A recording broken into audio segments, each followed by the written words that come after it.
how to respond to the new migration flows in Europe. Today, the 24th of May, marks 3 months since Russia invaded Ukraine.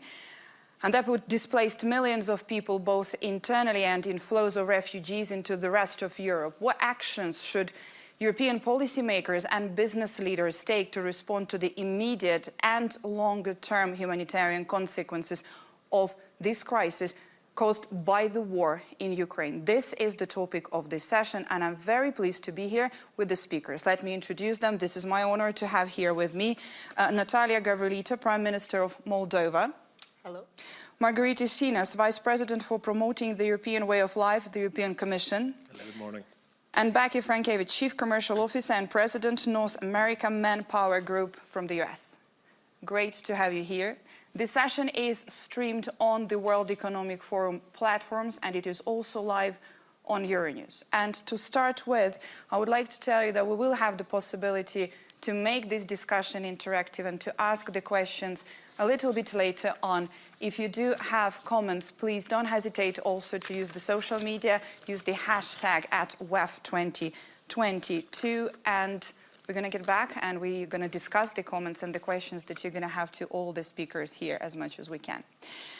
Prime Minister, let me start with you. I would like to separate this into a few parts, and let's go into the immediate response and the first stage of what happened since the war started of the invasion. Moldova was among the very first countries to open the borders to Ukrainian refugees and offer them help.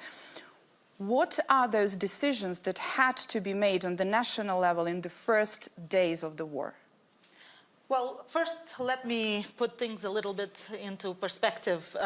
Moldova has a border of 1,200 kilometers with Ukraine. Compare this to 500 with Poland. And indeed, Moldova has been the country that has received the first wave of the refugees.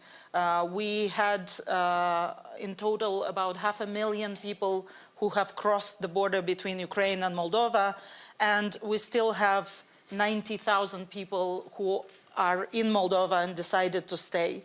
Again, for proportion, this is about 3.5% of the population.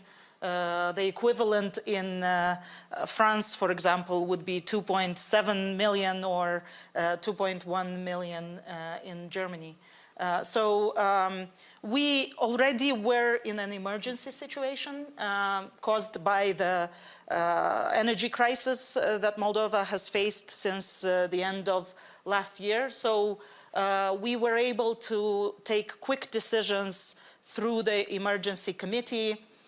We had some contingency plans that we had prepared, and I must say that the Ministry of Interior and other state authorities have acted in a disciplinary and excellent way, immediately coming with the necessary decisions to facilitate the entry of the Ukrainian refugees. So from the very first days, we allowed entry with expired passports, with internal documents. We facilitated the entry of cars, the entry of pets. So all sorts of these little things that matter at the border have been resolved in a matter of 24 to 48 hours. We also had an extraordinary mobilization of the society and the volunteers. So in the past several days, President Sandu gave out thank you letters to over 100 non-governmental organizations that participated in the refugee response. And we had thousands of volunteers that came forward right away, offering information at the border, transportation, a hot meal, accommodation. Private sector operators came to the fore. So just before the session, we discussed about some wineries located at the border with Moldova, who immediately opened up their premises for Ukrainian refugees. Indeed, this was a bright spot. The response of Moldova to the refugee crisis, and indeed of Europe and the world, has been one of the few bright spots if we look at this terrible and unjust war of Russia on Ukraine. When it comes to the early days, that's why I wanted to hear about the immediate response. I myself was in Ukraine, and I have the first-hand experience of the way people moved from Ukraine. When they evacuated, at first, they just wanted to evacuate their families, they wanted to evacuate their children. It's only later that they were asking themselves about the papers, the legal status of that. And Vice President, the EU agreed to activate the Temporary Protection Directive in record time this time. It was just 1 week after the invasion. What differentiated this crisis, the war in Ukraine, to pull all members on the same page in such an immediate and swift response? Well, this was Europe at its best. I feel very proud of this historic decision of the Council of Home Affairs Ministers on the 4th of March, a unanimous decision that provided immediate and unconditional access to millions of people who fled the war into our education systems, our health systems, our residence status, and of course the job markets. This testifies to the fact that Europe will always remain an asylum destination for those who flee war and persecution. This is what defines us. This is the model of society we stand for. This is the European way of life, if you like. Now we are very actively engaged, first in translating this blanket protection status into a tangible reality in our societies. And I think we're having good rates of success in doing this. First of all, Ukrainian children went to school from day one. And we were very lucky because Ukraine had a fully digitalized curriculum that allows young Ukrainian students in our schools to liaise with virtually with platforms and not lose expertise and lessons from the Ukrainian system. We have an issue with qualifications because, as you rightly said, people left with a suitcase. They didn't have the time to bring their diplomas and qualifications with them, so we're fast-tracking now all this paperwork.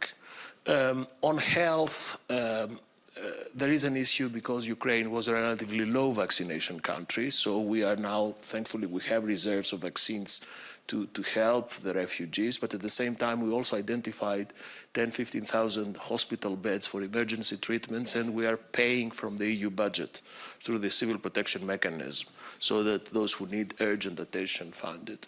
So in a nutshell, this was a big moment for Europe, and it's understood like that, it's felt like that in European public opinion.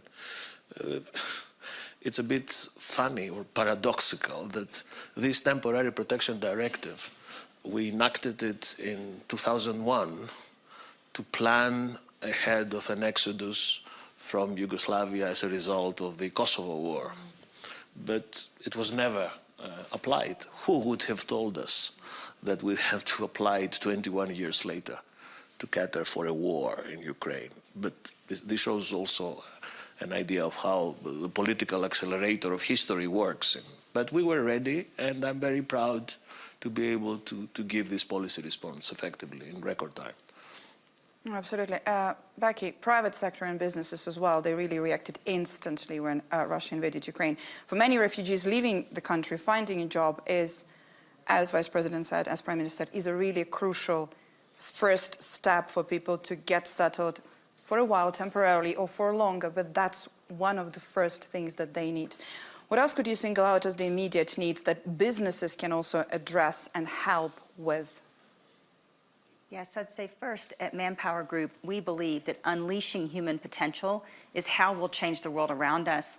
And the pathway, the primary pathway to that is sustainable employment.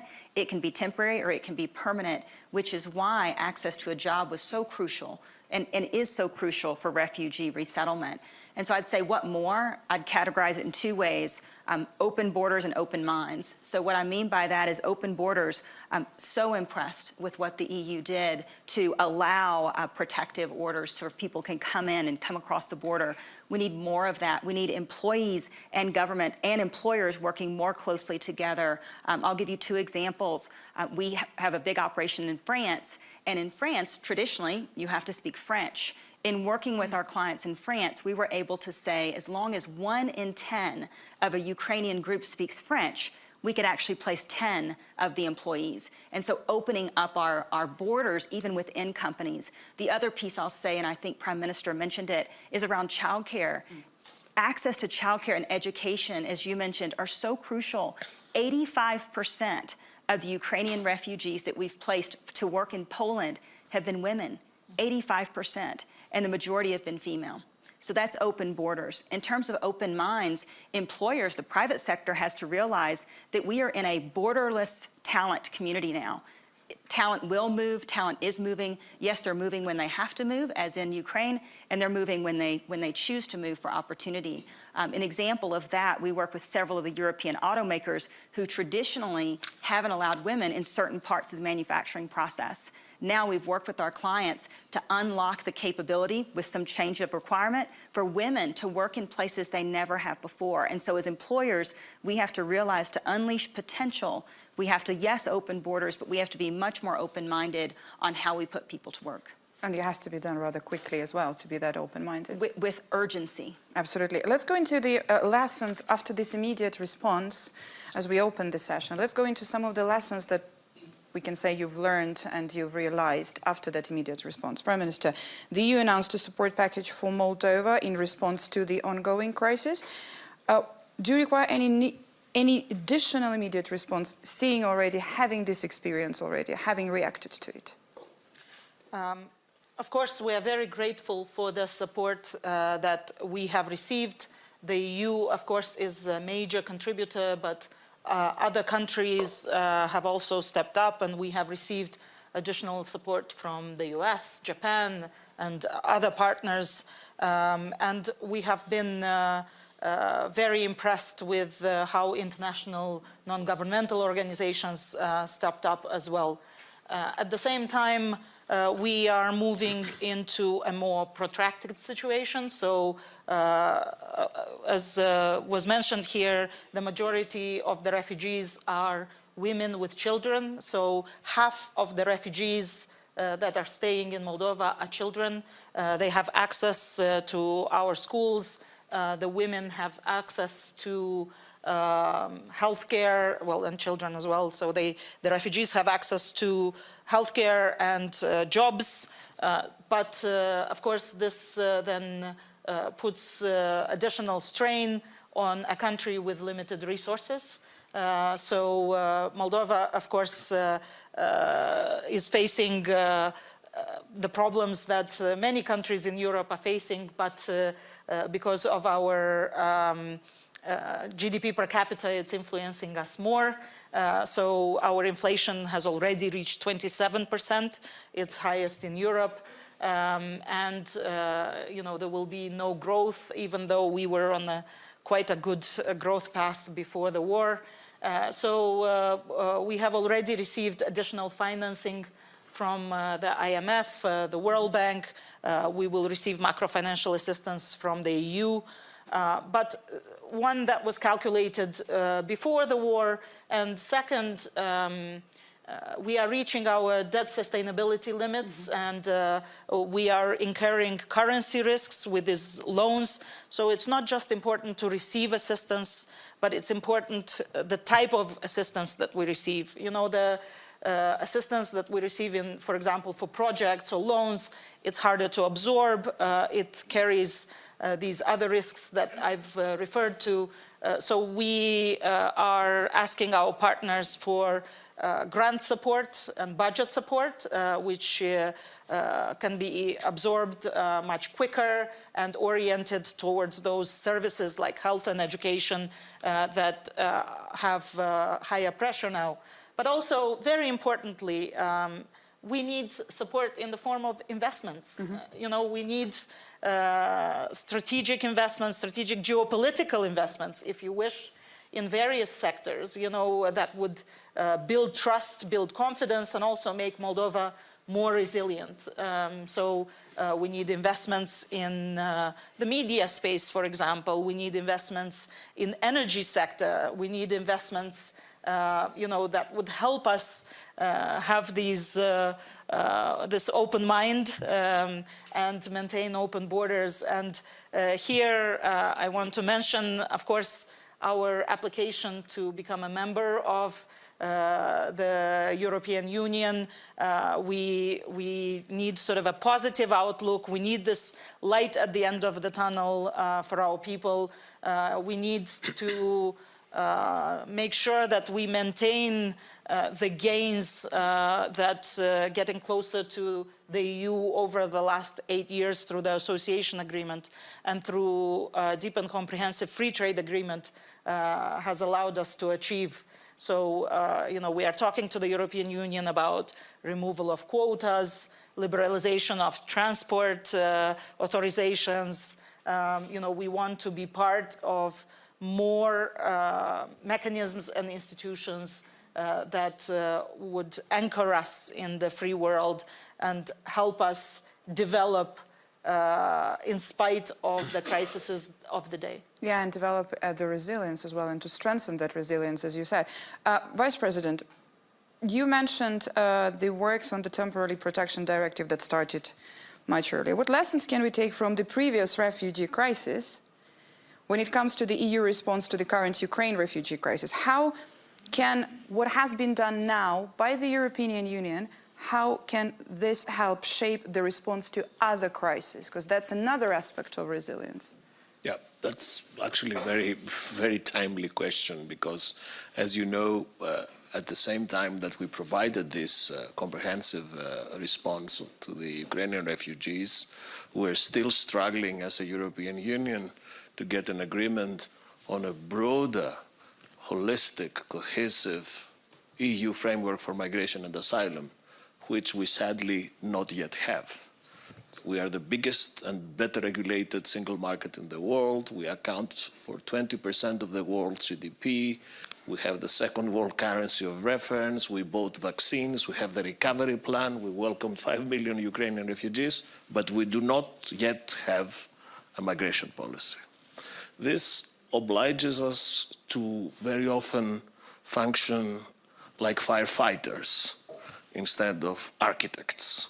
We want a stable legal system, which we have proposed, this commission, and my responsibility already in September 2020, and it's still being discussed with ministers. I think that time is running out, and my patience also is running out. It's too much talking. Okay, I understand that during the pandemic, this is not the sort of negotiation that ministers can do from a screen. They need to see eye to eye. But now I think we are getting to a critical point where, with a new government in Berlin and a new, well, old but renewed in the ballot box president of the French Republic, I think we need some traction for this big agreement. And let me share with you, this is a public session, but I will share with you what I told the Home Affairs ministers in the Council we had on the 28th of March, when we were discussing our proposals for a new EU asylum and migration pact. I told them, look, take your time. You need 3 more years? Take more 3 years to discuss. But look what's happening around you. We have created a huge common protection space in Europe. It's happening. It's a reality. And we also have a huge legal migration scheme next to it, because these people are into our job markets. So I told them the political clock is slower than the reality clock. So we have a duty, you have a duty as decision makers, because we, as you know, the Commission, we are the ones who initiate policy, they are the ones who decide. There is now an opportunity, and this is the lesson, the main lesson for me, to synchronize the political clock with the reality around us. It's a unique opportunity. And I really hope that in the next 3 presidencies that are coming, first the Czechs, then the Swedes, and then the Spaniards, this is the window of opportunity to get this big European agreement we need. Because it's also fair to say that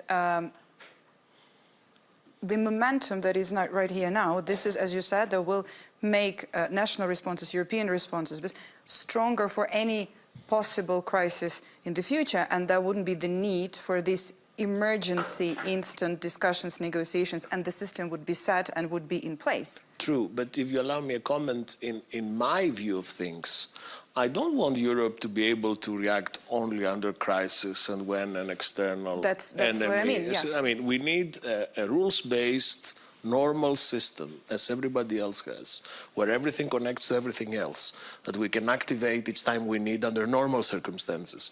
And we're not far from that agreement, but we're not yet there, unfortunately. We're getting there. Hopefully we're getting there. Becky, what lessons would you highlight based on the experience supporting the refugees in the past when it comes to this current situation and this current crisis? Yes, I'd say I'm going to pick up on the reality clock. I love that language.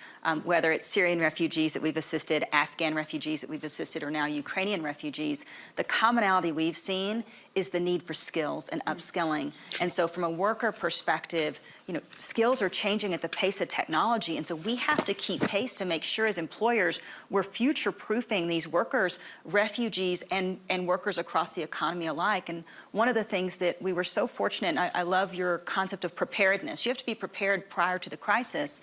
We have a global career coaching and upskilling platform at Manpower Group called MyPath. And what MyPath does is basically say, this is who you are, Becky, this is your current skills, and this is what you have the potential to do in the future.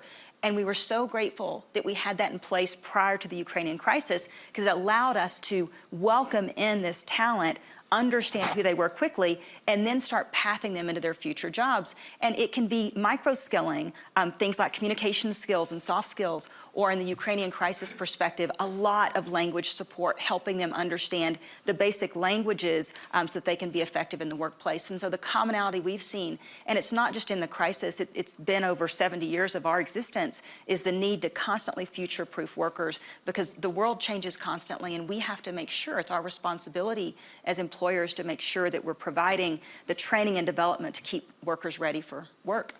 Yeah, certainly. Skills are indeed the currency of the future, Yes. of today and the future. That's one of these things that we have seen also to prove these days.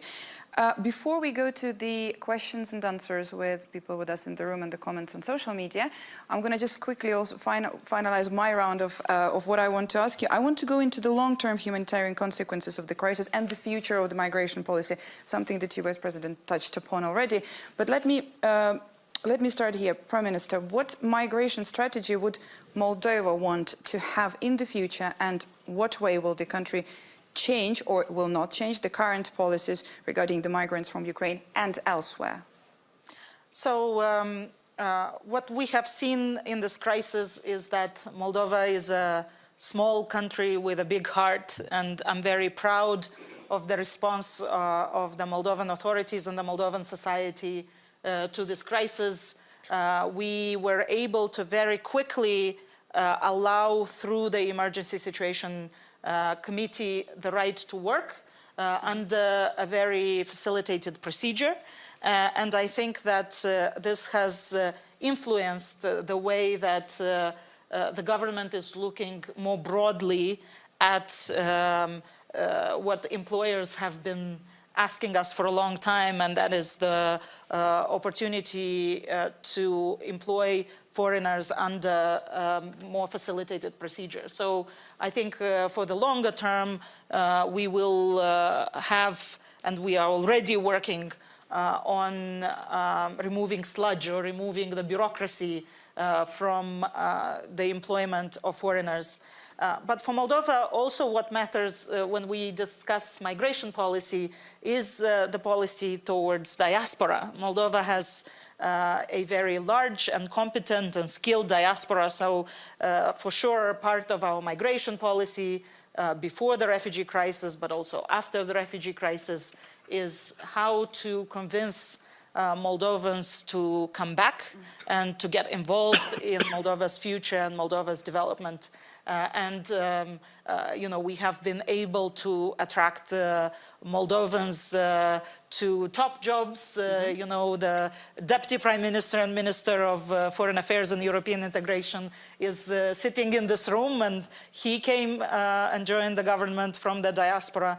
But we are also looking at a much broader participation, in the management of state-owned enterprises, in involvement in the private sector. So I think so there is two sides to this migration policy when it comes to Moldova. So one is debureaucratizing employment and the ability of refugees, but also, as you say, under normal circumstances, of foreigners to be employed. And on the other hand, we have the policy to bring diaspora back. Thank you. Vice President, what do you see as the key long-term issues when it comes to the European Union Migration Pact? We talked about synchronizing the political clock and the reality clock, but the more precise and practical issues, what do you see as those? I think that the time has come, at least in Europe, to try to detoxify migration debates, or depoliticize, de-dramatize. You can pick any verb you like, but I think migration has always been part of Europe's DNA.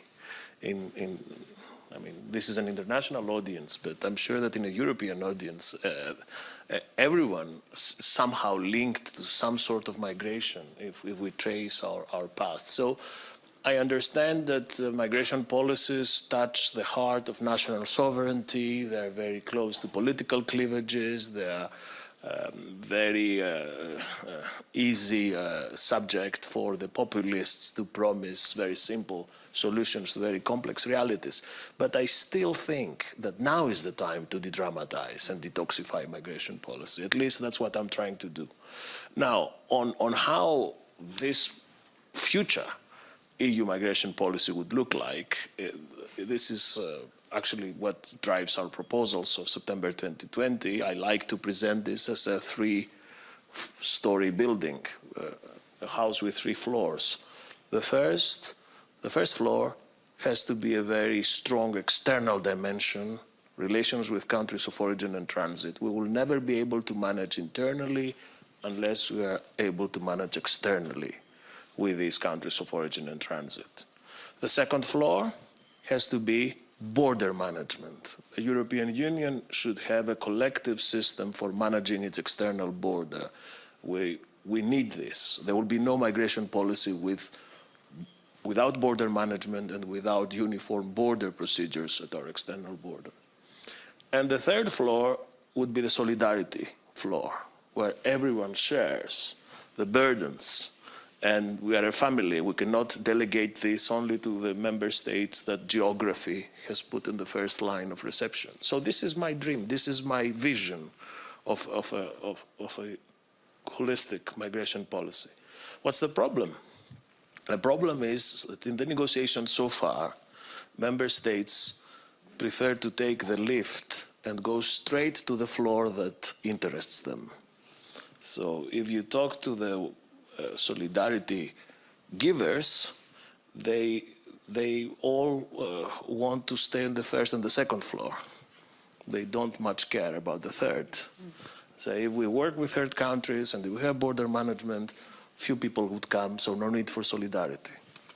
The solidarity receivers, they want to go straight to the third floor. And they say, well, border management, the rest will work out.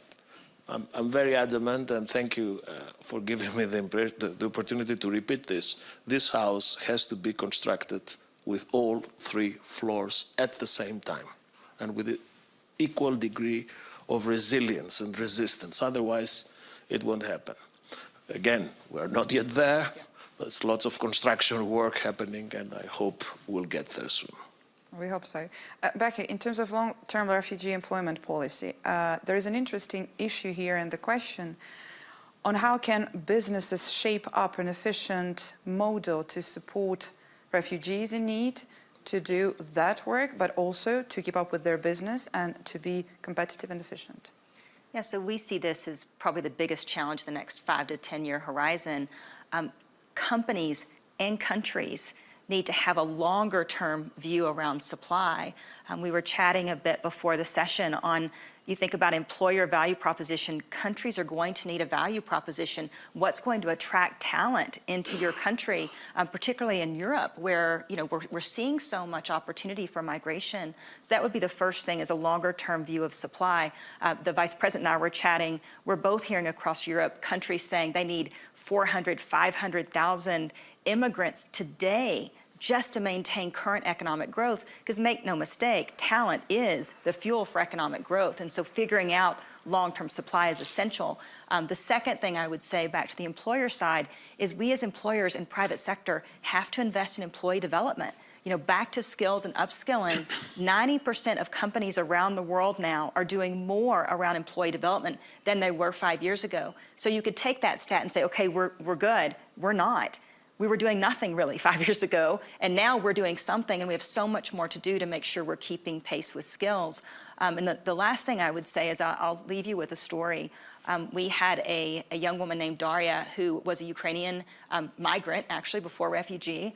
She moved to Poland. We helped her get a role at Dell, quite successful. Her sister, Sarah, was still in the Ukraine, wanted to come across the border, and Prime Minister, you talked about it. I mean, even as private sector, you don't just meet them when they show up at your office. You go to the border, you wait in queue, and then you pick them up. And not just Sarah, we picked up an entire van load of refugees, because you're not gonna leave a seat unfilled when you're dealing with a human crisis. We brought Sarah into Poland. She went through the MyPath program, and now she's working alongside her sister Daria for Dell. And so that is private sector bridging some of the gap, being a conduit for refugees, skilling, upskilling, and then placing these two sisters side by side in the tech sector, where we all know we need more female representation. Absolutely, and businesses have been so active and responsive in it happened.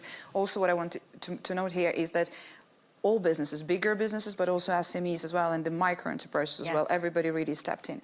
We're gonna get a few questions from the audience. Please raise your hand, and also I'm gonna ask you also to stand up when you ask a question. Can we have the first question here, please? I'm Yulia Klemenko. I'm a member of Ukrainian Parliament, and first of all, I would like to thank you. You really host 6 million of Ukrainians and save our future, I hope. But my question is, I have two questions, basically. One question is, do you think that migration became, not only in Europe and not only with Ukraine, but became a hybrid war tool in geopolitical place, yes? Because we see, and I think that Putin thought that 6 million or 10 million of Ukrainians fled to Europe will collapse Europe. And that's my question probably to Vice President. And another question is, what kind of policies do you need from Ukrainian side to implement your own policies? Because I think it's, we unfortunately, or fortunately, we have much faster Euro integration because of Putin. He have done more expansion of NATO, and now he actually facilitate integration of Ukraine to Europe by his war. So what kind of Ukrainian policies do you need to implement your own policies? Vice President, do you want to start here with? Okay, on the first question of instrumentalization, I want to be very clear. No one can blackmail the European Union.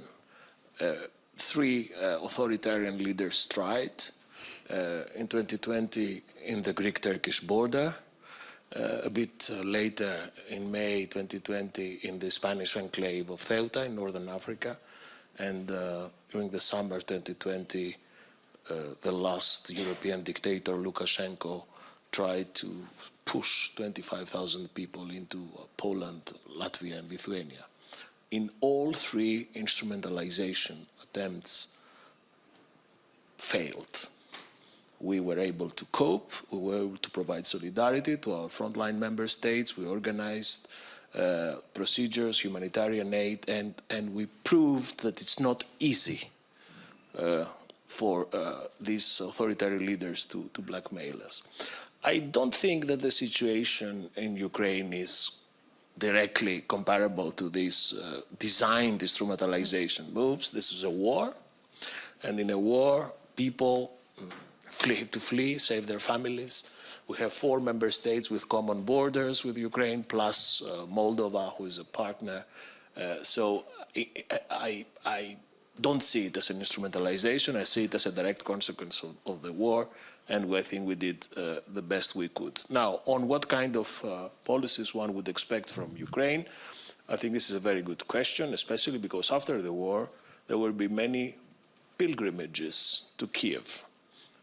Many people would come to Kiev to take lessons on cyber, on how a digital nation can cope in a war, on how organizing a war effort, but that would also place burdens to the Ukrainian governments for more modernization, more sustained fight against corruption, better use of foreign aid. This is what is expected of Ukraine, and I have no doubt that these expectations will be honored. Prime Minister, what is expected of Ukraine? So, you know, this is a very interesting question, because our thinking is how we can help Ukraine, What's while expected for at the same time sort of maintaining social cohesion and political stability in our country. But what I want to highlight here is the importance of the joint border controls that we had with Ukraine. This really helped us work together. So our border guards worked together with the Ukrainian border guards, and information flow was very quick.